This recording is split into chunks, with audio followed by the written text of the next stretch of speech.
Now that we've got our green rolled out, it's been sitting in the sun, stretching, relaxing. Obviously, we've got a little bit of shade here.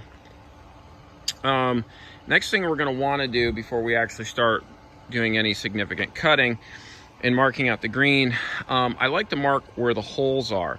So obviously we can't see the holes, so what I like to use, especially when we draw out our green, is just kids sidewalk chalk. The stuff's fantastic. It'll leave all of the marks that we need to indicate where the holes are, and then drawing out the green.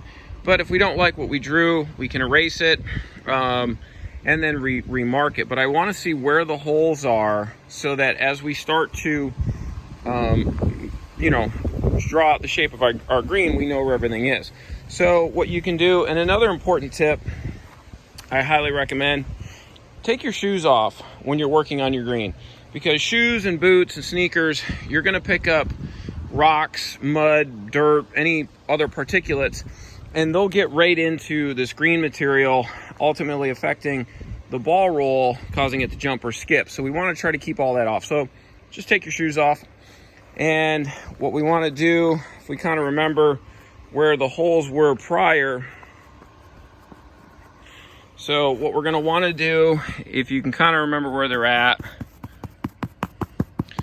so there's one there. It kind of makes a hollow sound, if you will, when you're tapping around. You can use your foot, but try to just kind of tiptoe. We don't want to step in it and dislodge the cup at all. So now that I know that it's here, I just want to mark that.